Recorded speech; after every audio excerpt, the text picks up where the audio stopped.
Hi, everybody. Hi, welcome to Pi. Hi, Kate. Hi, sweetheart. I'm Katey Sagal, and this is my... Oh, wait a minute. Yeah, talk on the mic. Sorry, Kurt Sutter. Kurt Sutter, yes. Hi, honey. How are you? I'm good. You've survived since yesterday? You need a nanny. I need a nanny. I need people to tell me where to go and what to do. It was just... You have lots of people. There you go. But you have lots of people to tell you where to go and what to do. I know. You do. You need more nannies? I do. I'm good. Okay. Yeah. You're over yesterday? Yeah, it's a big week for me. It's colonoscopy and stress test, and it's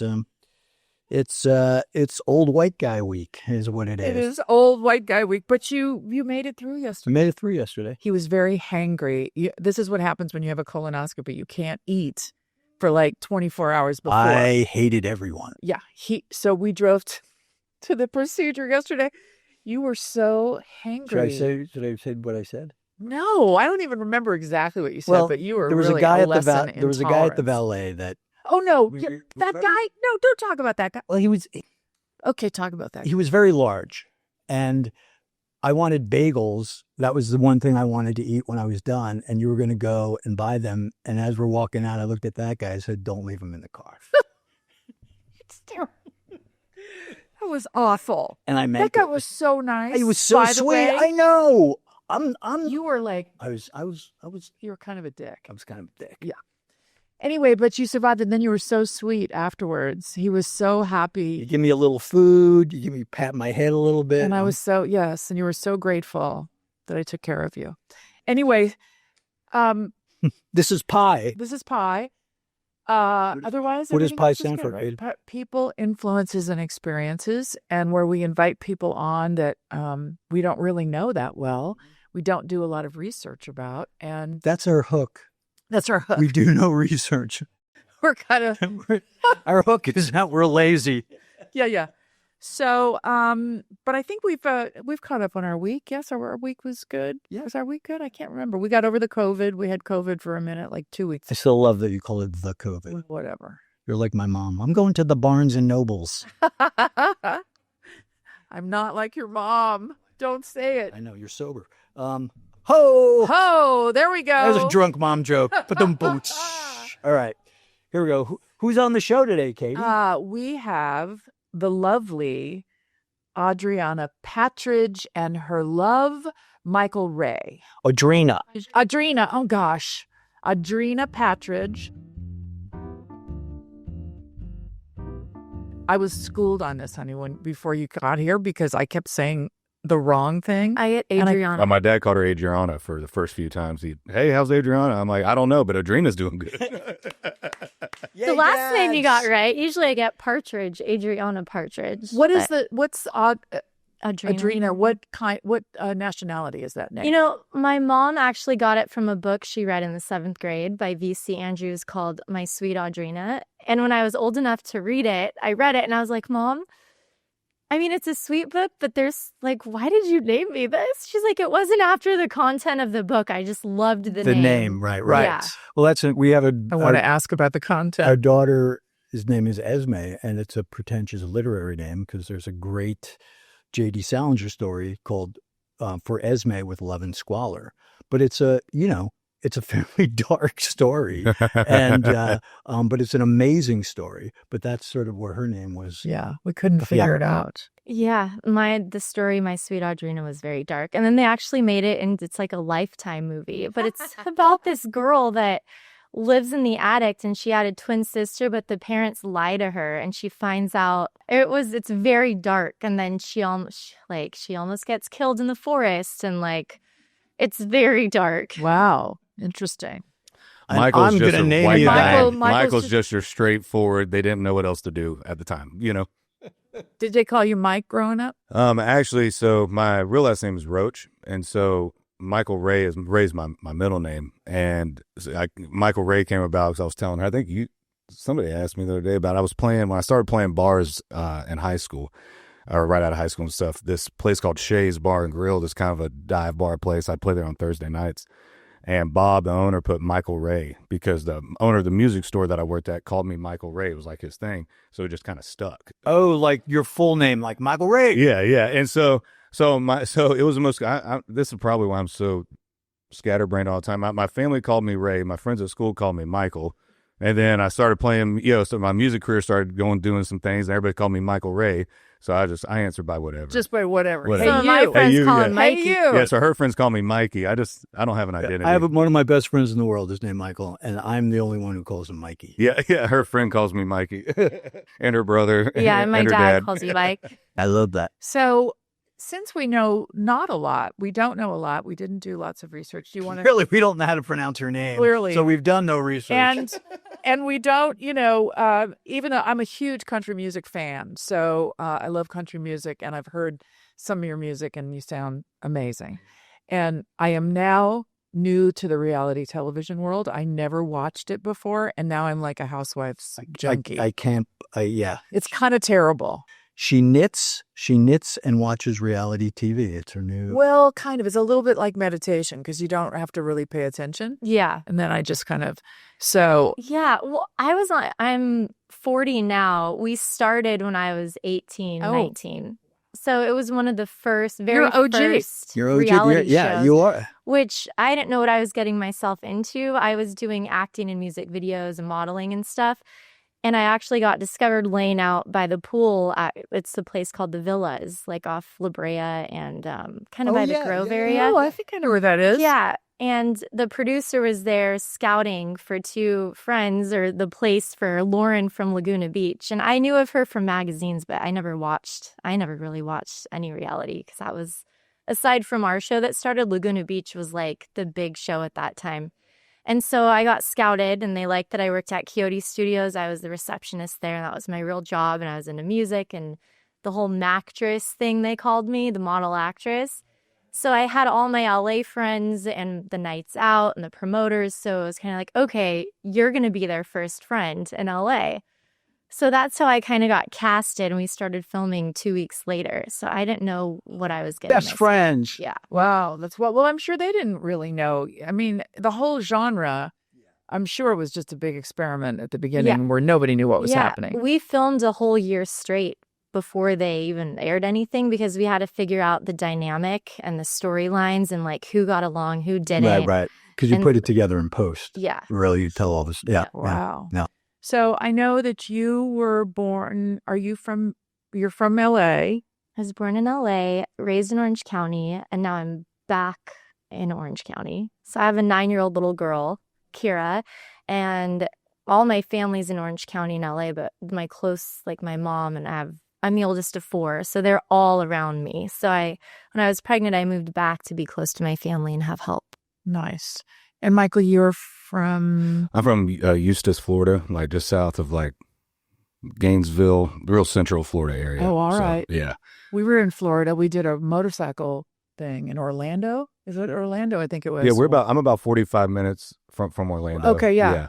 Take I-4 down. You probably know it's the largest Harley dealership in the world. Oh, yeah. I played the parking lot there one time. Yeah. Long time ago. It's Oh, really? literally a C. Yep. Yeah. Yeah. So that's the last. I haven't spent a lot of time in Florida except for like those momentary, go do this, go do that. But I always tell people there's like 4 parts of Florida. You know, it's like Panhandle area. And then if you drive where I'm at, it's like real country, rural. And then you got Fort Lauderdale and then Miami. It's like there's 4 different tiers right, of Florida. lots of wardrobe changes. A lot of wardrobe changes. Yeah. Yeah. And then the Keys, if And you're then the Keys. yeah, And that's just where we all go to forget about everything. right. So, but where are you? But what part of the world are you in now? Are you in Orange County as well? I kind of bounce around now. This year I've been in between. I was signed to Warner Brothers for 10 years, and then my deal came up, and there was just a lot of changes at the label, different things, and so decided to kind of see what else is out there. So this year's just been a big change of rebuilding my team and stuff. So, but it's been good in a way because it allowed me to have some time off for the first time, and I don't even know how long. So it allowed me to be able to spend more time out here with her and Kira. And so kind of bounce between here, and I got a house in North Georgia, and then I'm in Nashville a lot. I kind of use Nashville more for work, go down there, write, record, that type of stuff. That music business is tough right now, man. It's crazy. It's crazy. And we have our oldest daughter who's making a record right now. Oh, awesome. Kind of like an indie artist. And when I was coming up, I started as a musician. All you would do is play some gigs, throw some demos of an A&R guy. They'd sign you. Then they support you. They do the thing. None of that anymore. No, it's crazy. It's crazy. You know, that I was talking to some buddies of mine on their podcast when I was in Nashville, and they said, "Do you think it's harder now for new artists?" And I go, "Yeah, in a lot of ways." I said, "You know, the ability to put your music out and connect with fans is easier because it's more one-on-one. But however, now you're battling. You got to be the content creator. You got to be the songwriter. You got to be the singer. You got to be the face of it. You got to be on. You got to run your socials. You got to run your website. You got to do your merch. You got to do all these things. And all of that now is just as important as writing a great song. You know, having that social presence is almost just as important as a song. And so, in a lot of ways, I think it's harder for these new artists. How do you deal with it? I mean, does that come naturally to you? Are you having to do that? Or you probably got in right when you could still just be on a label? I came in I got to catch the last end of how the music industry was for years. Okay, that's before great. social Before media. social media. Oh, awesome. Yeah, where we went, did radio, you know, we went and did I recorded the record. You keep everything hidden. You know, you don't show anybody. Now it's like we could write a song right now and let's put it out. You know, I was on the last leg. Like, I'll tell you how last it was. I made my second record was the last time we ordered CDs from the label. Because they were just, you weren't, you know, before you'd sell CDs at your merch stand and you know, people were buying albums, then it went to mainly iTunes, and now it's just, you know, strictly streaming, which has changed, you know, a lot of stuff. So when you said you were with Warner's for 10 years and now you're reshaping, so that means you get to step off the train, right? Because I'm sure with the label, this is what you do. And you're in that machine. You're in that machine, and you know, I'm sure you're grateful to have a label, but it's also you know, there is an expectation of time and commitment and all of that. Yeah, and that's one of the blessings of this kind of break, and honestly kind of relearning the business side of it, because you do get spoiled when you have a team of 10 years, you know. Now my agent's calling me and I'm like, oh crap, that's right, I have to put that in there. I got, you know what I mean? Like, I don't have a guy right now doing this. So you do get spoiled in that, but in a way it's kind of made me fall back in love with the business side of it. I think when you're in that train and you're touring 80, 90 dates and you're also trying to show up as a son and a brother, you know what I mean? And all these other things, and keep a personal life and all these different things going, it's a lot. And then all of a sudden you get a call, you go, hey, 2 weeks we gotta be in the studio. And I'm like, we haven't even written anything. And then they're just like, well, we sent you a bunch of songs, you know. And so it's just like, you do kind of get in that, and it's just, you know, for the way my brain works, it gets overwhelmed with a lot of that stuff. And I'm like, what are we doing? You know, so with this, it's been really cool to kind of rediscover who I am as an artist, as a person, you know, and what I want to say, and really show growth, and not just be like, okay, let's put out songs that we know will be hits at radio. And well, that's the whole Nashville going. Machine now, isn't it? Yeah. That's really like I remember I plugged in there probably 15 years ago, and because I was writing songs and they put me in a studio with 2 Nashville songwriters. And by the end of the day, we came out with a full song and a demo and I mean, it was like, I didn't even know what was happening. Yeah. It was just like, what? Some of those guys that are, you know, track guys or producers that you write with. I mean, by the end of my buddy Micah, who I'm going to be recording a lot of this new music with, by the time we finish, and we literally record, like, my vocals on hit songs on radio, we record in his shed studio in his backyard. Like, it's nothing sexy, but I love it because it's kind of like organized chaos. We have buddies coming through and all this type of stuff. I'm like, dude, I don't want to sing in like this office with the red light going on, you know. I want to, let's create something, you know. But by the time you're done, it sounds like you could put it on the radio. Let's slide back, because what I hear is from both of you is a lot of the impact of perhaps love and family, right? So Audrina, starting with you, you said like you went back to Ocean County because your family was all around. Like, what was that experience? Brothers, sisters, and that perhaps laid track or set up for ultimately what you ended up doing. Yeah, tell us the details of the. Well, my life was chaos. I mean, I was so busy with the show. I did a few movies. I hosted a travel show on NBC for 2 years. I was traveling the world, like, just, I didn't have a day to myself. I was home maybe 3 or 4 days a month, and I was gone again. And then when I got pregnant, and after the Hills, especially after the Hills, I was so burnt out that I had all these amazing opportunities, but I was so burnt out. I was like, I need a year off. Like, I'm losing myself. I don't know who I am, what I want, who my real friends are anymore, because I'm so used to the last, like, 10 years being told where to be, who to be, how to be, Wow. who What to I wear. need to talk to, what to wear, And everything. And growing up, brothers, sisters, parents that, Did they support Did that? they Were they like, in favor of all that? moving through that, so that so there is a sense of, oh, wait a minute, I don't know who I am, most likely because at some point you had the center of knowing who you were, right? So what did that look like growing I mean, up? Like, I was very grounded. My mom raised us all to always have each other's back. Even if we got in a fight one day, we always had each other's back, no matter what. Blood is thicker than water. You guys stick together. So that was like instilled in us, and it still is. right. So when I was going through hard times, I didn't see them all the time. But if my mom didn't hear from me for 3 or 4 days, they would drive up here and be like, get your butt in the car. You're coming home for a few days. Her mom's an East Coast badass. She's very, yeah. Good. So I had that. And then also I was so hard-headed in my 20s, I had to learn the hard way and do everything myself and experience everything myself. I couldn't take advice. Are you the oldest? Yeah. Uh-huh. Yeah, that's the So, oldest yeah. thing. And then a couple of my siblings, they do not like LA. They would come up to support me, but they don't like certain sides of it or the traffic or like anything up here. So they stay away from it. Same with a couple of my best friends. And So- they grew up in Orange County Yeah. as well. Yeah. Yeah, it's like it's not even that far from here, but it's really like a different world. Yeah, I kind of was trying to explain it to him because he doesn't really know California much at all, but it reminds me of like Calabasas just by the ocean. Yes, absolutely. And Calabasas feels like its own little Yeah. island. Well, that's what I was kind of like with you with Florida, like me in California. I'd come out here, tour, play, do Right. a TV show or whatever, and then I was Got back right. out. Yeah.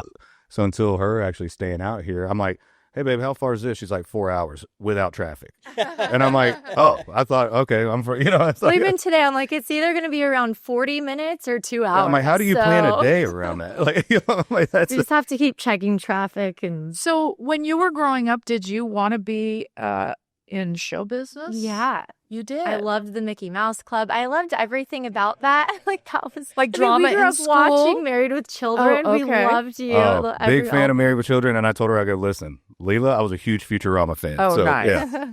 Nice. So just watching that, and then in church, we were always in the drama, the theater. So my mom pushed us. And then in high school, I would drive up here for different, I think her name was something Fern. She was a really good acting coach. So I would drive up here when I had my license at 16, 17, 18. And train and take train, classes. yeah. And then I would go on auditions, and then 18, I got discovered by the pool and started filming a reality show. So mom and dad were supportive of all that. Yeah, none of us really knew what I was getting myself into, but they were supportive. I think when they would watch certain episodes, they knew the truth and they would watch certain things. So for them, it was hard to be like, that's not what happened. And they're making you look a bad way. And that little brat, blah, blah, blah. Or, That's edited, by the way. Yeah, Never mind. like not brat, but the B word. So they were very protective in that sense, where before it's like we have a family business and they're like, you could just work for the family business or just do something normal. But I didn't want something normal. No, people don't understand what we do. They just think we're nuts. Yeah. I mean, our kids are both of our older kids, the two older ones, we have 3. The 2 older ones are both musicians, actors, and, it's nuts. It's just absolutely nuts. And I think about us coming up. I never had a plan B. I didn't know that this was it. So this was it or nothing.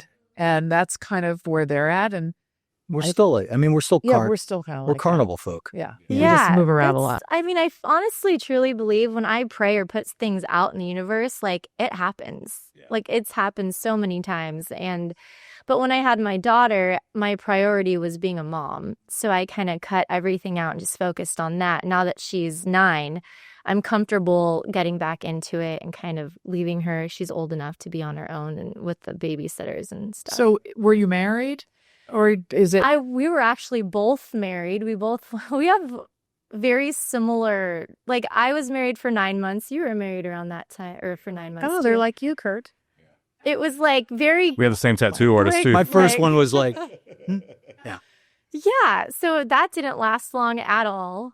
And then I met him 2.5 years ago. But for the first year, we met through mutual friends. That first year, I didn't want to be in a relationship, and he was traveling and a musician. And I was like, I know how that goes. But we became really close friends and would see each other when you'd come in town. And then we saw each other again that a year later, and we're like, you're it. Oh, Yeah. that's such a great story. So, I love that. Yeah, it's just building that trust. I had major trust issues, and you did too. So we How did overcame the that. because when I met Kurt, I had 2 kids. I had a 4-year-old and a 6-year-old. So he became like, I didn't introduce him right away to the child. I'm getting to like, when did you meet the baby? So the child was what, 7, 12? Your daughter She was 12? was- No, I didn't meet her till she was 8, almost. Yeah. Yeah, I waited for about 6 months. Right. That's Yeah. Yeah. Because also it was us getting to know each other in this forum too. You know what I mean? Like, so, and my parents got divorced when I was 8, and I always kind of had this, I don't have any kids of my own. I've never dated anybody with a kid, and so I always kind of had this, I won't say fear, but kind of like, I don't know, like my stepmom's great. Her and my dad have been together for 16, 17 years now, but there's a couple guys in there on my mom's side, that I was just like, I just kind of had this hesitant of like, I don't want to let this kid down. I also don't want to be that. Also, any relationship that I saw was always with that was very kind of tainted a little bit. Sketch, yeah. And Yes. so I just kind of had this thing in my mind, I think, that like, okay, I just won't go in that world. And then you want to make God laugh, tell him your plans. And so now me and Kira, we're like this. And so we had just, I tell her when we first met her, I said, I just want to approach her the way that I wish I would have been approached at her age, because I was around the same age, and so told her I'm never going to go up to her and be like, I'm here to be your friend. I'm just like, no, I'm going to show up with consistency, and then she's going to slowly see the trust, and then I'll meet her where she's at everywhere, and then next thing you know, we're Yeah. 3 musketeers. In the beginning, it was because she was so used to only me and so not sharing me. There's no baby daddy in the picture? No. Oh, all right. Yeah, that's a whole nother complicated thing. But no, she doesn't really see him once in a great while, but not much. So Michael's been like more of a father figure to her than she's ever had. And she respects him and admires him. And like when we go out or she's with her friends at school or we go to the beach, it's like she has this whole newfound confidence when he's around because she knows he has her back. Right. Oh. Oh, that's cool. It's really cute to watch. She's just growing into this strong little girl that My when I was with Kate, and we waited, and I was introduced and to met the kids, and it was my whole thing was I'm not here because their dad was still in the picture, right? And is that I'm not here to replace your dad, and I share this a lot, but my whole goal really the first couple of years was just to make them laugh. And that was my in, and that's what made them feel comfortable. That's what made them feel safe. And I will admit that I probably bought their love to a certain extent. There were lots of gifts. Oh, I won Kira's love through slushies. Yeah. Yeah. I bought so many slushies that I just ended up ordering a slushie machine for the house. I'm kind of doing the math, and my business manager's probably going to call me soon and go, you realize how much you're spending on 7-Eleven? Well, so I just bought a slushie machine for the house. Oh, that's I awesome. remember the kids opened a present I gave them, I think the first Christmas, and we were like, didn't quite know what we were, but it was so extravagant. It was like the biggest gift they got, and they're like, cool, who are you? Yeah. That's cool. That guy we met once just gave us a Train, I think it gave was the a train train set or city, something. It was really I crazy. was like, yeah. Yeah, it almost takes a minute for them to trust and to be like, okay, who are you? This is my mom. Are you going to take her from me? But then once it clicks, it's like she wants him. She's like, no, you go to the grocery store. I want Michael to stay. Like she wants to spend time with him. And one of the first cool moments for me, I think, was I had a weekend of shows, and it was one of those where it was, packed house. Everything was just great, and I come rolling in, flying from where we're at, bus heads in Nashville. I'm flying out here to see them. And I just had this big, 3 days where you're the guy, and I open the door and Kira goes, come here. I need you to help me rearrange my room, like right away. But it was like, to me, it was like, that's the most pure love there is. She don't care if you're playing Hollywood Bowl or if you're flipping burgers, right? In her mind, she was like, I got 2 more days and I need him to move this bedroom. You know, like, You're late. You're late, dude. Yeah. Don't give me that She'll plane write, got I'm like, delayed. where excuse are again. you? Yeah. What are you I coming always back? say that kids were the greatest leveler that ever happened in my life. Like that and getting sober, which is where I had to sort of learn to not make the world around me about me. But when I had my children, it was like, oh my God, I can stop thinking about myself all the time. And you're right, they could care less. Like that you have to be on set and blah, blah, blah, blah. They're like, Our first time taking her to one of my shows, sadly, the place is just closing. Buck Owens Crystal Palace in Bakersfield.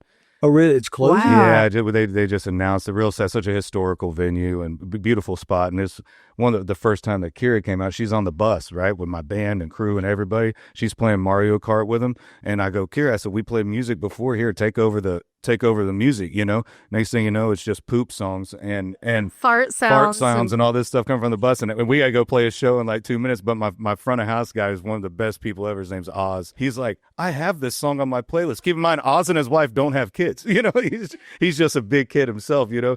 And so I'm just dying watching this whole thing. But then it kind of in my mind, I'm looking at it going, man, this is what it's about. You know, having this, because it is very easy for all of us to be you get caught up, self-centered, you know. I mean, everything's we're around in show us. business. Yeah. And you don't realize it, I don't think, until you get those reminders or you slow down a little bit. Or you slow down, or you just nothing like family to level things out. I'll ask you this question, Michael, because and if it's too pressing, just tell me to shut up. But when I was with Kate, when I started dating her, like I was briefly married and I knew I was in my early 40s, and whomever I met most likely may have already been in a relationship, and so I knew that could be part of the package. And she had these 2 little kids, and I just didn't know if it wasn't even so much if I wanted to have kids. I just didn't know if I had that skill set, right? And without, I mean, my dad and I were fine at the end, but there was no bond, right? So I didn't quite understand what that dynamic was supposed to be. And so I was like, I don't know, and it was through her and just sort of showing up. And as you said, just paying attention and being consistent. And, oh, he's there again. Oh, he's there again. He's taking me to school again. Oh, he's there again. He didn't leave. And then, watching their relationship with Katey, I was like, oh, that's what a mom is supposed to do. Yeah, totally. That's how this works. And suddenly I realized, oh, I want that. And that was the first time I ever even thought about, spawning children. Yeah. And we ended up using a surrogate, but we had Esme together, and as she said, it is, there's nothing. You just want them to experience. I so wanted his heart to grow the way nothing like a child makes your heart grow. You So think you know how to love until you look in the eyes Do you of feel this. that way? Is there a sense of you like, I can do this? Oh, absolutely. Yeah. I got, for my parents divorced, but everybody, we're all tight. Everybody's great. But my dad's side of the family, we all grew up, everybody still lives pretty much on the same large piece of land. And from my great-great-grandfather on, so. And this is in Florida? In Florida, yeah. So my grandfather was one of 6 and my grandmother was one of 8. And they all lived around there. I tell her all the time, I go, now look, now we have, you would think we'd all be closer together because we have, not our families, but just as people, because we have social media and phones and all that stuff. They didn't have any of that. And you've never met a closer group of relatives than those 8 and those 6. Like they did everything together. My grandfather was the oldest. So when he learned how to splice cable and stuff like that, he taught his brothers because that was a good paying trade in that area, And so they all grew up. So I was just as close to my cousins as some people are to their siblings, And so I think just growing up around it, there was always kids around. There was Do you have siblings? Yeah, I got 3 sisters. Oh, 2 older sisters and 1 younger. you're good with girls. Oh, yeah. He's good. He's got sisters too. Oh, They're okay, good. yeah. 2 older sisters. Oh, yeah. It's good to be with a guy that's got sisters. Yeah, Yeah, and that's like my brother too. It's 10 and then 3 sisters. Yeah, me and her brother, Margie, literally the same. Yeah, because he's You're the third, I'm third. third. Yeah. Oh, wow. Yeah, and 3 sisters. So, and then my 2 older sisters, they have kids. And so growing up, like it was always kids around. It was every holiday we all got together at my great-grandmother's house. My great-grandmother's house was little yellow brick house. She saw it. Tiny little place. But it was also our bus stop. And so in the morning times, all the majority of my family too were first responders. So people that were getting off of work or coming into work, or getting ready for work, everybody got there. And my great grandmother, growing up in that generation where she got up and made breakfast for her husband and kids, and she would do that for all of it. It didn't matter if there was 30 of us. I told her, I said, by middle school, I'd have buddies of mine that were at my grandma Zettie's house just because she'd feed anybody that came, and it's homemade, I mean, somehow her grandma Betty, Betty and I have a grandma Zettie, so wow, we always joke, and her grandma Betty's the same way. It was like, you just go there and somehow they can make something out of whatever you have in the pantry, so I think growing up around a big family, traveling a lot, not really getting to see them a lot, I miss that a lot. And so, I definitely want to have a kid one day. Does she know that? Oh yeah, we talk about it. Yeah, we talked about it. I told her. I was like, hey, just let you know.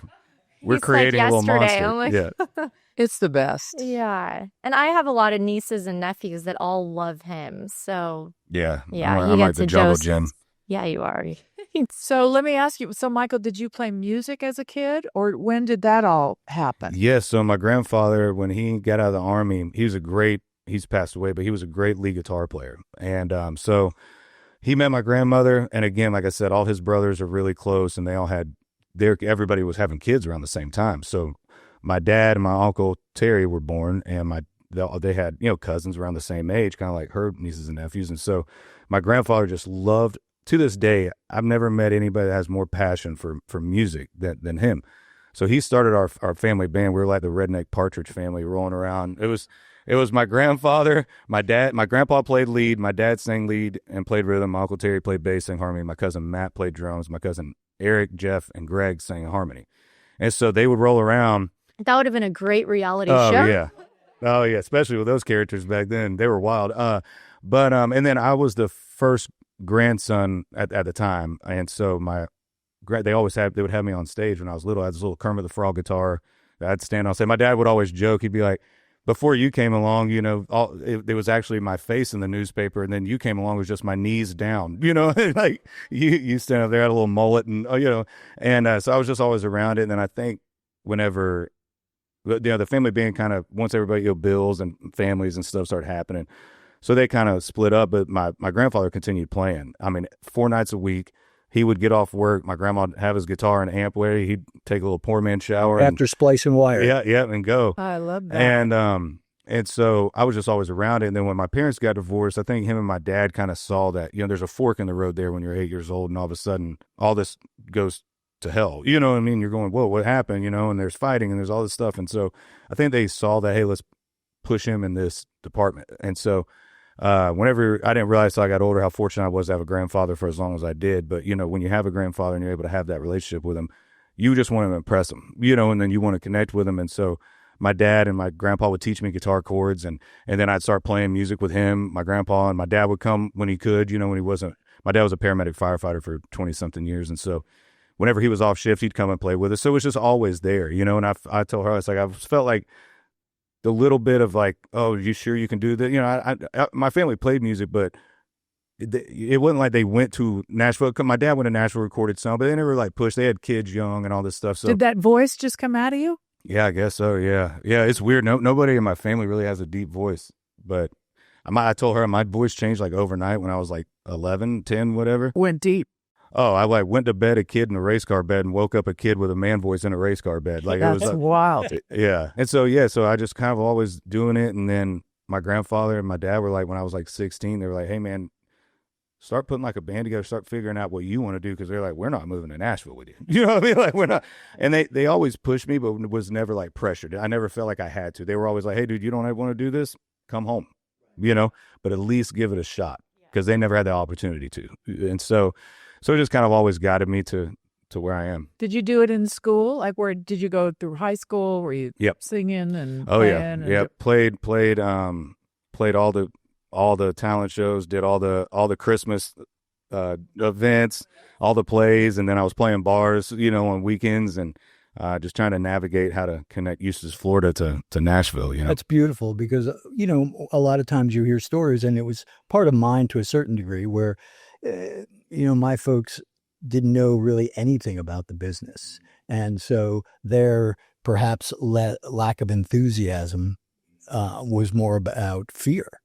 and they didn't want me to fail, and so Or how do you make a how do living you at do? this? So the Right, fact yeah. that you You were selling your songs? that, What are you doing? the fact that you had that encouragement, and to at least, hey, give it a shot. You have a safe place to land, Yeah. and they could see past their own stuff, their own fear, or whatever is beautiful, man. Yeah, It's my cool. dad's my biggest fan. I think all of his wardrobe is my merch T-shirts. I think. Yeah, so he's him and all his friends. Dad's at every show, especially if we play in Florida. And then, So when you were a kid, did you have to go do the back and forth mom and dad thing? oh yeah, we were parking lot kids. Yeah, Man, that's hard, isn't it? yeah. I will say this. The good thing that my parents did during that, they kept me and so my two older sisters are from my dad's first marriage, but we're all brothers and sisters. We're half, but we're full. And so my little sister and I, they kept us on the same schedule. So we were together as much as she lived with my mom, I lived with my dad, but we were on weekends. It wasn't like one weekend I'm with my mom and she's at dad. So they kept her and I together. So her and I are really close. Right. That's good. And Audrina, like we're fascinated listening to people's stories, and then especially I feel your connection to your kid, how your experience growing up with your mom and siblings, how how does that inform how you raise Kira, and then do you think you would ever encourage her to do what you do? Like, how would you lean That's into tough. that? Because that's a tricky. You've had a tricky navigation. I don't know if I have a choice. She's already a little choreographer. She loves dancing. She loves performing, and it's just in her. We see it. Yeah. So, but I know how to guide her, which I wish I had someone to do with me, because I did have to learn the hard way. And you know how it is living in Hollywood. There's so many different agents and producers and people that claim this and claim that, want to help you, but they don't always help you for the right reasons, or, so there's a lot of trust issues there. But I feel like I would be able to help guide her and make sure she's protected and she does it the right way, opposed to me like trial and error kind of thing. Hello, everybody. It's Katey. I am a bit of a skincare junkie. I really do love good skincare, and I just wanted to talk a little bit about this new product I found. It's by Revision. I have these two things that I found. This is the DEJ Daily Boosting Serum, and what this is it kind of, the light's not great, but it kind of boosts, brightens. It's just a good serum to put on. The other product that I just found, which I do love, is a good tinted moisturizer. This one is 45 SPF, which is very hard to find that high in SPF. Again, Revision Skincare. Here we go. Right. I'll apply some since I'm going out in the sun. Okay. You don't even need that much. But I like tinted moisturizer more than I like base, because I think it works better in evening skin tone. Then I'm ready to go. I can go out into the sun with my 45 SPF. Looks pretty good, don't you think? I think it looks pretty good. All right, guys, that's it. Bye. I remember growing up raising my older ones here, and in middle school, like all the kids had agents. And I was like, no way are you doing that. I said, you can have an agent when you can drive yourself to the audition. We're not doing that. And I think that's how I'll be with Kira, because even with my mom growing up, we weren't allowed to wear makeup or have a boyfriend until we were 16. So I'm going to instill and keep that for Kira, because it kept us out of trouble. It kept our minds focused on being a kid and not worrying about how we looked or, competing. So I think I'm going to keep that with her. But my mom was hardcore in certain ways and like very East Coast personality, and I love that. But I think being the oldest, it's like I was always the sibling that took care of everyone and did everything, and like everyone came to me, and I was the middleman, the peacemaker, the organizer. And How does that translate now? I Are you still am. that person? But I do want to brag on her for a second. She does do a great job. She's a badass mom, but she does a great job at letting Kira be 9. Great. Let her be a silly kid. Let her, we both try to just let her be creative. She was making stuff. Last time she came in, she's cut her old school socks, and made gloves, and she's like showing us. So just try to support her creativity in it. And so she does a real good job at letting her be a kid. That's great. Yeah, I want her to be creative. And even growing up, my mom let us be creative with our rooms. So my mom loved to decorate and interior design stuff. And so, but she never let us help with the house. It was just our rooms. So at one point, every wall shut was the a door. different color. And like, that was our creative, like that was our space. So that's something that I do with her as well. That's really nice. Yeah. And was your dad around? Yeah, my dad is around. Yeah, my whole family is really close, especially my dad's side. Like we used to do every birthday together, every holiday. We still do every holiday. He went to Christmas Eve with us. It is like a movie. I mean, it's like I grew up with a big family, but when I went to her family's house for Christmas, it kind of warmed my heart because it reminded me of how it was with my family until some of the older generation has passed on. But like her nieces and nephews and her mom and dad are just great present grandparents, and so.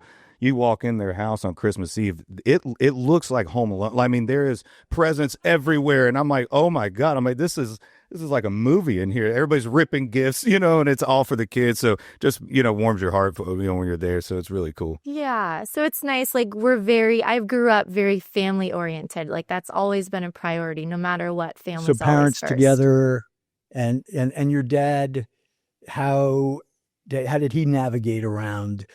Because, like you said, once it was cut and edited, it's often different than your own experience, I mean, my mom was the one watching everything over and over and the details, calling me and trolling the trolls. And like, I don't know, my dad's very easygoing and chill. And like, they have a big industrial sprocket and gear business, but on the side, he loves to build hot rods and like, yeah, her dad's awesome.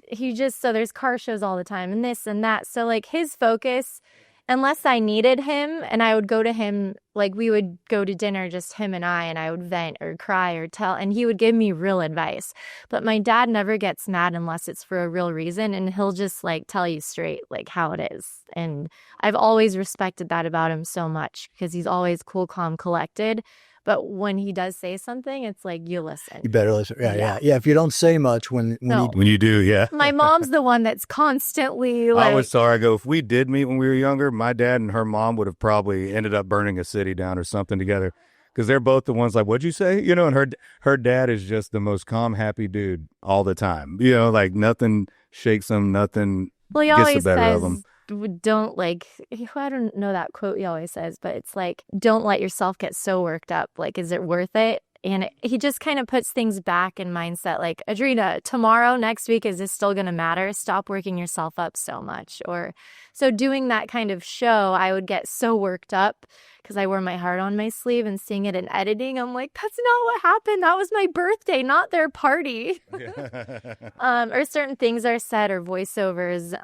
But that was the whole thing with The Hills when it ended. The finale was with Brody Jenner, and like they closed on the last scene is him down Beechwood because it has the background, but it was actually in a studio. So at the end, they run up and they're like, cut, and they close it. And then it opens and everybody runs in, the hair and makeup. So it was very tongue in cheek that no one will ever know what was real or fake because there's so many blurred lines and storylines. Isn't that the whole deal behind, like I am so new to it all, and I'm just like, how do you guys do that? Well, I don't nowadays, even know how you do it. Watching it now, ours was filmed, it looked like a soap opera. Like it wasn't like the reality shows now. It looked like a real TV show that was edited and just beautifully shot, like everything. But now when I watch reality, it gives me anxiety, but because normally I could hear the voiceovers and I kind of know like, okay, that was a storyline, or that was like, this is probably what happened.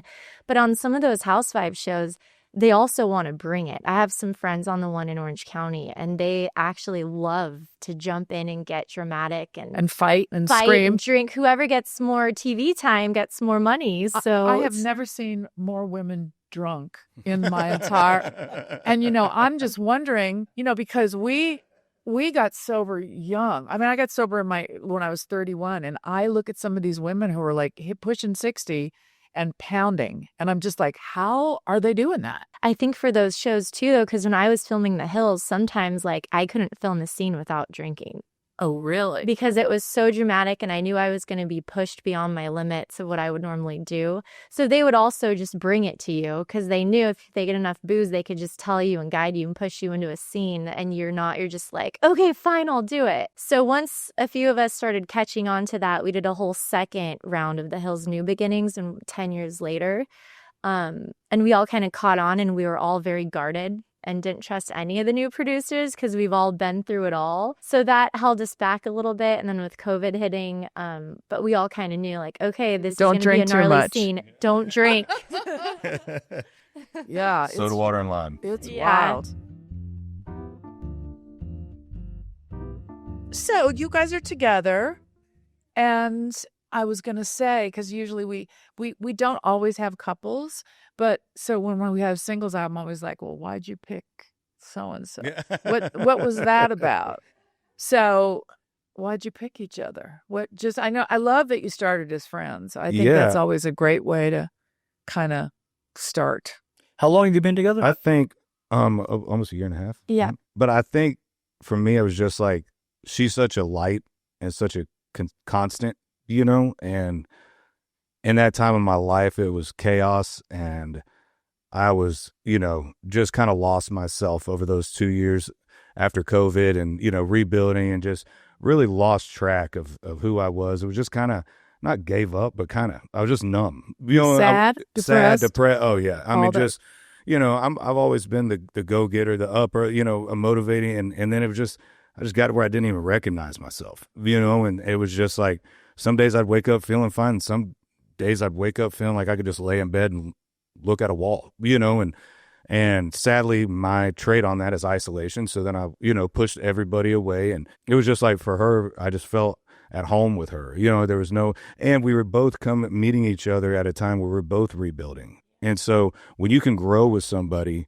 and be open and vulnerable, both sides of it, and know that you can lean on somebody. And like you said, as you get older, you go, all right, odds are I'm probably going to date somebody that has had, something here, you know what I mean? Like, yeah. So, and so I just think that it was just us growing to meeting somebody that, oh, you went through the same stuff. Oh, our stories are oddly parallel in a lot of ways. And Everything was, where it was to the point where it was like, this is. Yeah, it was like, some stuff I'm like, if she would say things, I'm not knowing my story. And I'm like, yo, Did you Google me? I will. Yeah. You watching me? Yeah. You got cameras in my house? What are you doing? It's just things that we could never even know about each other, what we were personally going through that wasn't out there. Yeah. So it just constantly was like, it just was like a closer connection and closer and closer. And when I met him at the time, I was just so like anti-men, and I don't need a guy. Like, it's going to be me and Kira forever. We're going to travel the world and just live girl life and have fun. And because I had been through a lot. And then Michael comes into my life, and we met at my friend's in Temecula. She has this country line dancing place. Oh, fun. And a few months prior, my niece had passed. And so that was the first time that I was kind of like, okay, it's time to get out again. And what makes me happy is music. So I'm going to start going back to shows and dancing and just go like have fun. I happen to be the band. He happened to be the guy playing. So after the show, Brandy's just like, I went upstairs and we were all hanging out. You guys were probably on the bus or something. But she kept saying, oh, are you single? I think Michael's single. And I was like, Brandy, I'm not ready right now. Like, yeah, he's very good looking, but I don't know if I'm ready for that. And so then her and Rachel get in my car. Yeah, one of my good friends is a guy named Dan Henderson, who's a UFC legend. And they live right down the road. Well, we had planned, he's like, dude, just bring the bus back to my place. I got shore power. And the next day we were playing this kind of private-ish festival thing. And so, which was right down the road. So he's like, everybody just come back to my place. So I go, okay. I tell his wife, Rachel, I said, well, I'll go to the bus. I'll change real quick. And then my band of crew will get all the stuff up and then they'll meet us there. And so she goes, okay. Yeah. So at that time, Kira was still little in a car seat and all that. The back seat is a mess because there's food and trash Goldfish and toys and clothes. Like, they get in my car and they're like, okay, pull up to Michael's bus. He's getting in. And I was like, what? You can't get in my car. There's no room. And so Rachel gets her little butt in the car seat. And I was like, oh my God. And he jumps in and my friend's in the front seat, not feeling good. And I was like, okay. And then we're talking about kids. Me and Brandy have daughters that are the same age. And Michael's just like, wait, this is your car? You have a kid? Well, I mean, in my defense, where moms don't really look like her a lot of times, so I'm like, wait a minute, what? I'm like, hang on. So Hey, hold funny. on a Where second. am I? Yeah, hang on.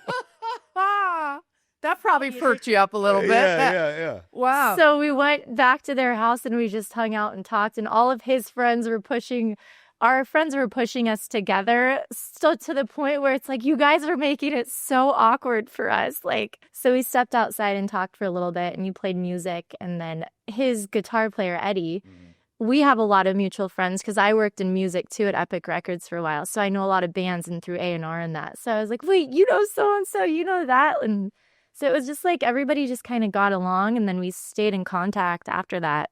So that's like 10 years ago when you first met. No, this was like No, 2.5 years Oh, ago. 2.5 2.5 years years Why ago, did I right. get 10 years. I don't know. Kira was like Oh, 6.5, or no, 7.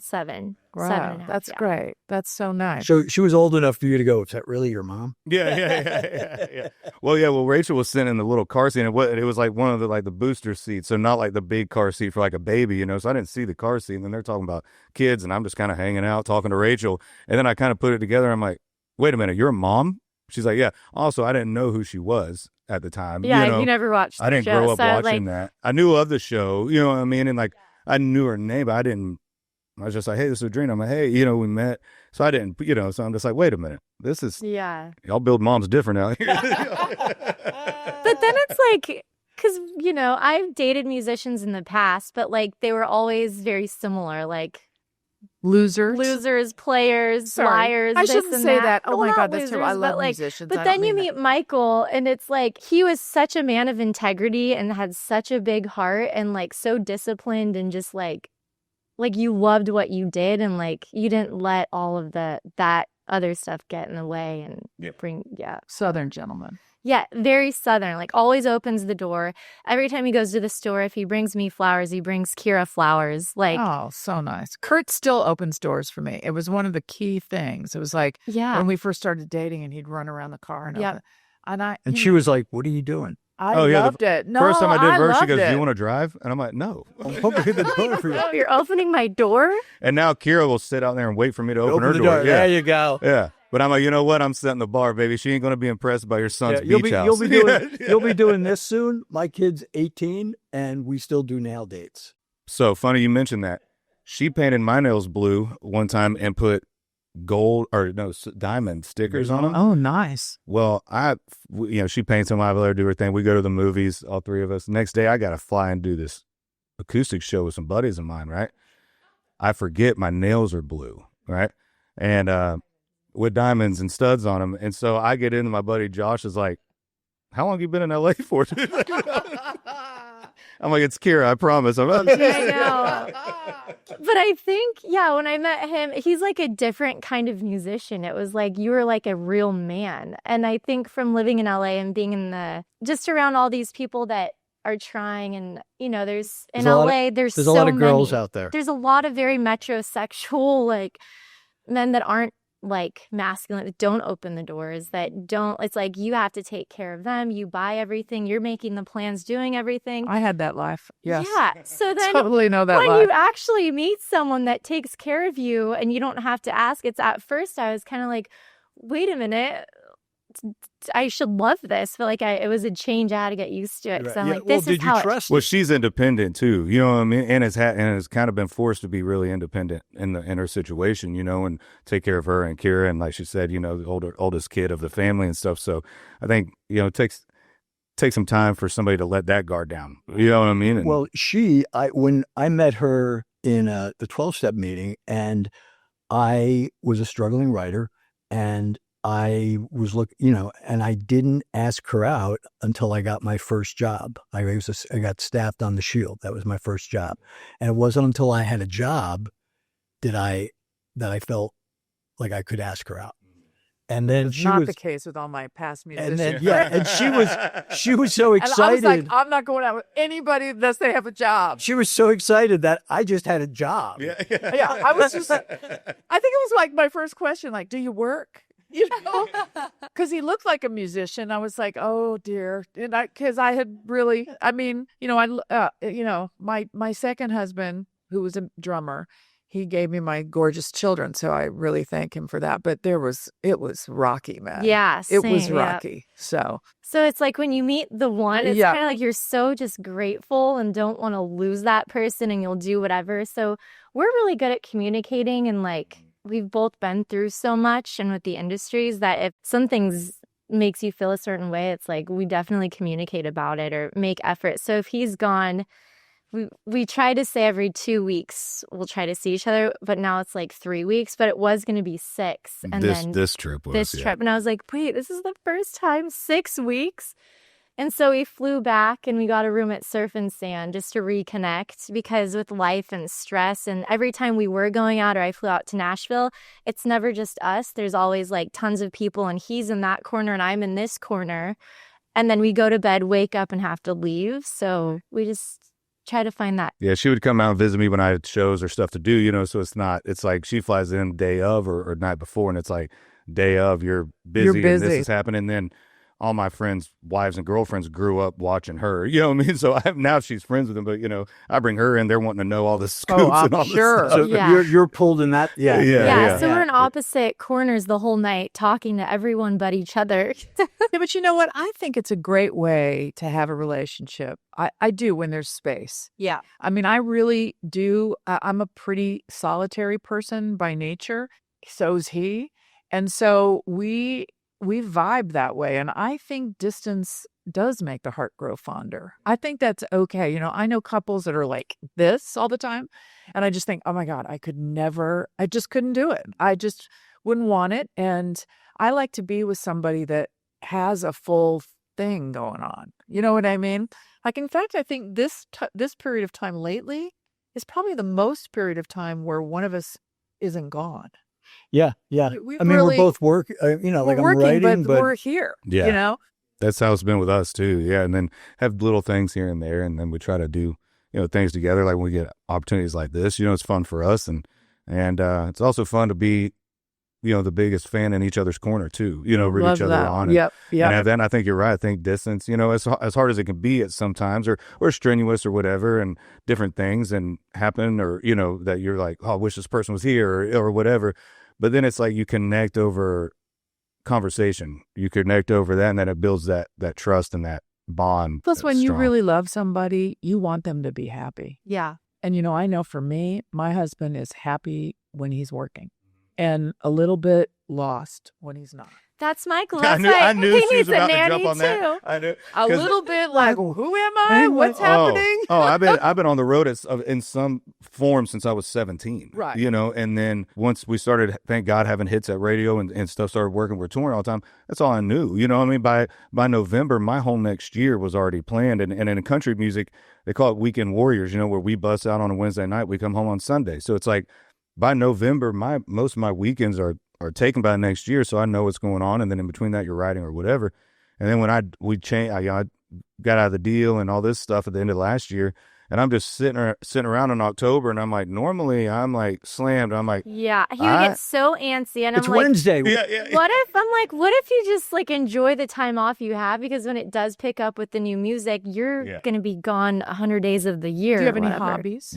Yeah, I love What's the your outdoors. hobbies? You love the outdoors. So you're like a fishing, hunting, any of that Oh, stuff. all right. I don't know. I just love being bonfire in the woods. I'm a pretty simple guy. You know, like that's kind of really opposite of the chaos, I think, you know. Because that, you know, I find that, you know, in the downtime, it is a discipline to learn how to be in the downtime. That's what I've You know, learned. Yep. and because I believe that space, that pause that we get is when we're actually having spiritual growth. We're having, you know, even though it might be uncomfortable, it's when we are expanding. Yeah. And to find like a hobby, I guess, or something that, you know, like Kurt's been painting, he's been drawing, and I, you know, knit and watch reality TV, but, you know, it's a hobby. It's, you know, makes me like, it's sort of like a little meditation. Still counts. Yeah, I'm out. Yeah. But to your point earlier, also it's that sense of who am I, and you're sort of forced in that the uncomfortable Silence. vibe of that Yeah. of like, oh yeah, and yeah, it can be uncomfortable, but most of the time that's when regardless of whether I want to or not, I tend to grow. Yeah. We went to Costa Rica in February and did ayahuasca together. Oh, my At goodness, Rhythmia. guys. Wow. That'll get you And close. That will get you Apparently. close. But it took, 2 months of prepping where it was like no caffeine, no processed foods. You couldn't really be around a lot of people, which was hard for you. But it's just like you surround yourself and prep yourself for this journey because they force you to do the inner work. And it's like you're doing 7 days of therapy, which is equal to like 20 years. 7 days of, inner work. Do you do the It's ayahuasca every day for 5 7 days. days? 5 days every night. And it's a different journey every night. So my experience was totally different than his. But because we did it together, it's like we helped each other through it. And I can't even explain it. Did you? I'm so curious about it because, of course, we can't do that. But we don't do mind altering anything. So, but a lot of, I've just heard so much about it. Do you feel like it was what they promised it would be? Yeah. Did you get down deep? Yes. So the first night, we both had similar visions too, which we weren't going to tell each other. And then we ended up telling each other. And then for me, I did a lot of ancestral healing. Like I saw my mom go through things. I saw my grandma, my great grandma. There's a whole lineage ancestral night. And like, I just kept seeing these images of things that would happen. And like, I felt their pain. I felt their burden. I felt all of this. And then the first night I did it, and then you release it and cry. And you or have compassion you for purge it. and you Puke or- release yeah. it. But the first night, it's like I was surrounded by demons. It's like I was in hell. And I could barely get up to go take another cup. And they helped me up there. And when I told them I was surrounded, I felt like I was weighed down. They started like putting holy water all over me and praying and all this stuff. And at that point, I felt free and released, and I just started crying nonstop. And it's like I was free. That feeling went away. Wow. So Has it carried over? So after you leave, they prep you or prepare you for the 3 months after of integrating back into real life because you still have things surfacing that you may have experienced as a child that's coming out. And so you'll feel emotional out of nowhere. Things will trigger you. And it's like, that's where it forces you to do the inner work and meditate and take quiet time every day to feel that and not numb it or ignore it. You need to feel it and release it to move forward. No shopping. Yeah. Yeah. I think for me, it was difficult because like you were saying, like having that slowed down time in the world that we live in, it's like you're having everybody that's in the industry or on your team or whatever telling you, no, you got to post, you got to do this, you got to do it. So then you feel like, oh my God, am I going to lose everything I just worked if I take 6 months? And, I felt like me growing up in the situation I did, a bad trait that I didn't even know that I had that I brought in was just people pleasing and saying yes to everything and whatever, because there was a lot of fighting going on at that time of my life. And so I was just like, dude, whatever. Yep. Whatever. Yep. I'm in, whatever. And they realize that until you slow down, and then she really brought it to life and then realized that a lot of the stress that I had, I was doing, you know what I mean? Like I was putting on myself. And when we went and did that, it was a lot of that first night. I'm outside walking with 8-year-old me with our shirts off because I was like insecure when I was a kid. And I'm like, no, buddy. And I'm like all excited to tell her. We get back to her room and I'm like, babe, I know why my dad and my mom and everybody's good, but this is why. And I saw my Uncle Terry passed away and but he looked like he did when he was in his 30s in this photo that I had and all this stuff. And she's just, And I'm going on for like an hour, and I'm like, anyway, how was yours? She's like, well, I was in hell. And I'm like, you should have went first. My bad. Wow, that is so interesting that you did that together. That's wild. Yeah. That's a lot of trust Well, to my go down those sister- roads together. I mean, everyone, they're like, wow, you guys are brave for doing that together because usually it'll either break you up or make you closer, but it brought us closer and we helped each other through it. Yeah. We're like big seeker people. We just are because it's our community, it's how we live, and we're curious, which is such a quality I'm so grateful for and hope that is always, I think it keeps us young. I think it keeps us, teachable. And, it's kind of why we do this podcast a little bit. Is we really are. We're nosy, Yeah. but we're also like we love to people watch. We go to restaurants and we figure out what's What's their that story. Conversation going That's on good. over there? Yeah. We do Is the that a same first thing. date? Yeah. Let's see. Yeah, we're constantly. Or sometimes we'll be at dinner and I'm listening to him, but also somehow Oh, you listening to listen- this table. I was like, oh my God. Yeah, she's like, did you hear what that person said? I'm like, no, but that guy over there looks awfully strange. And I'm the guy that sits, as soon as I walk in the room, my grandfather taught us all this. My dad too was on. As soon as I walk in, I know where the exits are to everywhere. I'm that guy. I can walk in a room in 2 seconds. I'm like, all right, we're good. And I'm the opposite. I'm in a bubble. Don't look because you're probably being watched and I don't want to make eye contact with anyone. But I listen. Well, good. That's a good team. Yeah. That's teamwork. Yeah. You know the exits, and you just are in Yeah, denial. She knows, Yeah, just in our and she knows the bubble. drama going on at table 6. you know? Right, exactly. I love that. But she knows that you know where the exit. That's it. Yeah, That's so right. Yeah. Yeah. Should we eat some pie? I think maybe this is the third segment of our show. We actually have format, which, I mean, we follow it sometimes. But this part we do where we ask our guests to pick their favorite pie and to tell us why it's their favorite pie. And at the same time, you guys get to talk professionally about this is whatever where you you can want to promote promote or anything charity, anything anything you want to talk about. Awesome. Yeah, so this pie is actually Michael's favorite. I've only had it one other time. That one time I tried it with you We're doing in key lime? Florida. Oh, But yeah, I right. told her Oh, key yeah. lime It for likes you. key lime too. Yeah, so Because you have now, is there a little history with key lime? Key West key lime pie. Oh, that's right. There you go. Yep. So it's the thing, like growing up. Is you that had is that where it's named? Is that what it's named after? It's like real popular down there. I don't know the full reasoning why, but it was like the first time I had to. I grew up in all my grandma's sisters. They would, I mean, for a holiday, it looked like we were feeding a nation. Everybody cooks, and they're all great cooks, and they're all making desserts and different things. And so so whenever she asked what type of pie, I'm like, I'm thinking all these stuff my great grandma did. And I'm like, you know what? I don't get this a lot. Key lime pie. So it just makes me think of Florida. It's like a relaxing. It's like a little grandma. yeah. Makes me think of home. That's good. No, I'm a big key lime fan. It tastes like vacation. Yeah, It does. Absolutely. Maybe that's why Key it West does. has it. This Yeah. is a pie that on the East Coast. I grew up in Jersey. Oh, And okay. There's not a lot of. Well, I didn't grow up with key lime. You grow up with the fall fruit. You grow up with apple, cherry, maybe pumpkin. But I didn't have key lime pie till I moved to Los Angeles. Really? Yeah. Huh. And And not it's one that of it's your faves. yeah.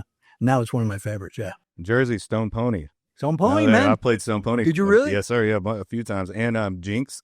Yeah. Yep. This is a little on brand, but clearly I'm a Bruce fan, and I love that part of his Broadway show when he's talking about being in Jersey and calling it Jezerkistan, and he goes, there's no Jersey, almighty Jersey Shore. I created that shit, and he was right. He really because did. there was nothing. He really did. yeah. I love the backstage at Stone Pony. You walk up these stairs and it's all these photos, of everybody's played there, and Bruce is there. And it's this iconic, cool spot. And No, it's still going, man. still Yeah, happening, man. yeah. It's a really, really cool, iconic venue. Yeah.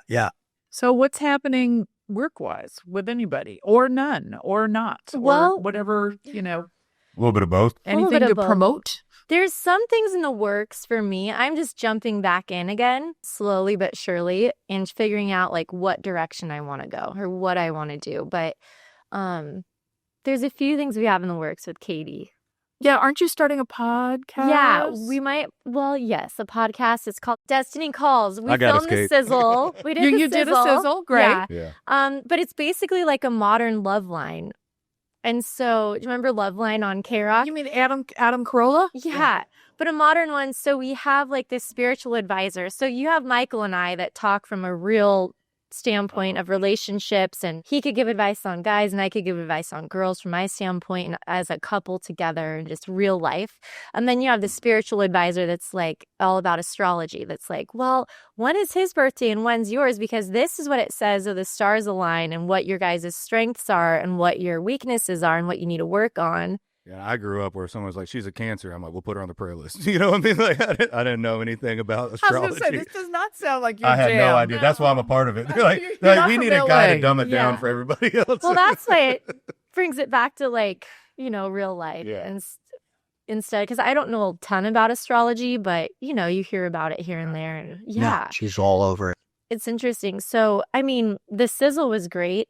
The lady we had on, like, we gave her great advice, and like they gave her real advice, and they got really deep into it, and just it kind of all made sense listening to her give. So a couple comes on, or one person comes on as a guest? It could be a couple or one person having a problem within the relationship. Oh, you have to have a problem? Well, I mean, we've worked out so many of our problems. It's We also can bring up some old ones. Yeah. You don't have to. We could get there pretty quick, probably. Yeah, we worked out a lot of our old problems Yeah. too, and just with old bad relationships. But no, we could have other couples on and just talk about the stars and the strengths and the weaknesses, and like they give feng shui tips of different. I mean, she blew your mind away, Naria. Oh, yeah. 'Cause I never talked to anybody, astrology or any of that stuff. I didn't know anything. And so some of the stuff she's saying, I'm like, that's oddly right on. Like some of it, I'm like, okay, I don't really understand some of it I believe. But then when someone says some stuff and it's like, that's not Googleable. Like you can't research that. So it's like kind of makes a believer out of you. She was so upset because, God bless my mom, but she asked me, she's like, what time of the day you were born? Because on my birth certificate, it just has a day. It doesn't have a time. And I remember I asked my mom, she's like, I don't know. I think it was after I went grocery shopping and before I went to so like I had and the fact that I didn't have the exact time because you need the precise time to do his chart. That's we did the same thing. She's like, what time? I was like, I'm like, I don't know. What city were you born? We'll just use that then. Yeah. Right. They can kind of guess. But you ended up finding out your birth time. No. Yes, you did. I Because did? you came to me. Yeah, I have it. Yeah. Oh, okay. I don't know how you figured it out, but somehow. Maybe, you know what it was? It was when I had to get a new birth certificate. Oh, And they went back to the records. to the hospital. And the new one had a time on it. Yeah, so you could go to the hospital. That's what I You need. gotta But get your like birth the certificate. one I grew up with, had no Yeah. time on it. My mom Just was a like, question mark on my it. mom was like, I was like, come on, Mom, there's only 3 of us. Yeah. It's not like you had 11 kids, Yeah. and I'm the only boy. I always give them crap anytime they don't know something. I'm like, I'm your only son. I didn't stick out. I always give them crap too. But that's always interesting because it tells you your personality and how you vibe together and what your weaknesses and strengths are. And like, you're kind of like, wow, it's oddly spot on. Yeah, some of the stuff she was saying, I was like, oh, okay, yeah, that's pretty right. Oh, no, we could have that whole conversation. Oh, yeah. We're not going to do it on our podcast Yeah. because, we were compatible, right? we're Capricorn and Taurus. or at least so we're you told both me Earth we were. signs. So I'm a Taurus. Taurus. Are you? Oh, Yeah, and yeah. he's a Taurus. What's your birthday? April 29th. Cinco de Mayo. Yeah, oh, nice. Yeah. Yeah. Mine's May 9th. Oh, Yeah. wow. Oh, Yeah. you're all earthy. And Yeah. I'm a Capricorn. So we're all Earth people. We're all good. Yes. But we could talk about the other stuff too. I know my whole chart. So Yeah. I know. Wait, you guys, once we get the Destiny calls going, get us Yeah, on. we Get get us them on. That'd be Here we go. awesome. Yes. Absolutely. They're They are. It's so good. It's crazy, honestly. How And what about you, Michael? What's going on? You're in Are you in writing reset mode? mode? Or- You writing a lot? Yeah. So we've, just been taking meetings with labels, but also in the middle of it, it's like what we were talking about earlier. The music industry's changed so much to where I'm like, well, let's navigate some of this independent side of it too. And I got songs that I've been sitting on. I got songs I've been writing, and I got a bunch of my buddies that we came up together. Now they're some of the top writers in Nashville. So now I got these guys in my corner that are just kind of like, hey, dude, let us know. I like doing like retreat type writes where it's like, even if you don't go somewhere necessarily, have 2 days in Nashville where it's just strictly for my record. I feel like I write better that way. And then these guys are just insane writers. They can whatever, so just in that process of it, navigating in between labels and wanting to keep music going out there to let people know what we're doing and stuff. And I've sat around long enough, so I'm ready to get some things going. You've had a big enough pause. Yeah. My pause is coming to an end. So yeah, just kind of navigating that, and then different things that we got in the works together. And I'm still touring and I leave tomorrow for Colorado, and then have a show in Orlando on Sunday. And so we're still bouncing around, not as crazy as it was last couple of years, but now with new music, the goal is to have, new music out by the beginning quarter of next year. I don't know how he does it though. Even during the summer, because Kira didn't have school. So I'm like, okay, this is the time to travel. Oh yeah. I couldn't keep up. When I got home, I was like, I feel completely depleted in every way possible. And like, It kind of helped me though a little bit, because sometimes I'll come home and it's that first day of we've been traveling for 4 or 5 days, and it's a different city and it's different people, and different radio guys and different stuff, and you got to be on, and you got to do all this stuff. You come home in the first 6 hours, you're just brain dead. You're just sitting there.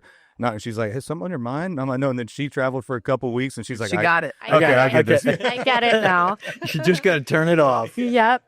Yeah, Oh, it's a lot. That road life is a lot. It's really. Yeah, and with trying to be healthy and work out and eating healthy. I mean, there was days like we would only eat once a day and it's go, go, go, go, go. And then you're all thrown off. I'm like, how do you do that? yeah. I think it's a muscle, right? Like you get used to it. That's like what I was telling her, and yeah. you don't really realize it until you do that pause. That the industry, whether it be TV or music, this was a fast moving train that we just jumped on. And then you don't realize that you adapt to that fast moving train. Right. And you go boom, boom, boom. And you realize that, man, there's so many moments I really wasn't even present, because I'm thinking about this next thing, or I got to go here, or, oh crap, did I do that right, or whatever. And so you just keep moving, going and going and going. And then you forget, you forget how fast life can go till you stop and you're like, oh my God. That's one of my biggest regrets, if I have any real regrets, is that I feel like in my younger years of being successful, I missed it.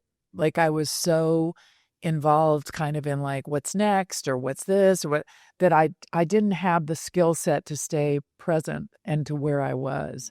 So there's part of me, people come up and tell me stuff. Remember when we did the and I'm like, no. Oh, I same. don't know what's you're talking about. But I also think that pause, what I'm able to do now is, because I'm sure you experience this, is when you're not go, go, go, you feel like, oh man, I'm lazy. I'm not doing anything. It's not even like I'm going to lose it as much as what the fuck am I gotta do? Yeah. What am I, Yep. what am I building? And I'm learning that when I am, mostly in production, that when I'm working 14 and 16 hours a day, I'm usually like, oh my God, when am I going to have it? When am I going to have a day where I do nothing?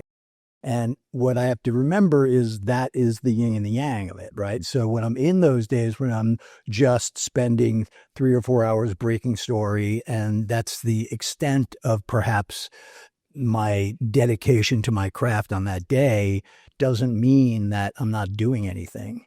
Because I know that ultimately leads to that point in time. And it's for you, it's like when you're on tour and you're not, you don't know what city you're in. And it, so you go, oh, okay, that's the. See, we're nuts. We're crazy. What a way to live. we picked it. Keeps life interesting. We did it to ourselves. Yeah. Live on the edge. Yeah. I know. Our kids coming up, I went back and forth between like discouraging them about this and then. But there was part of me that felt like, the greatest blessing of my life has been able to make a living doing art, doing For stuff what you love. like this. Doing Yeah. that.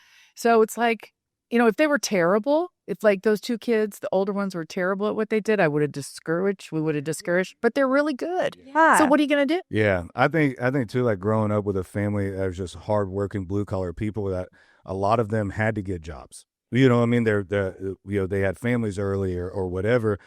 So they had no choice. It wasn't like there was no chasing the dream, whatever that dream might be, whether it be music or whatever.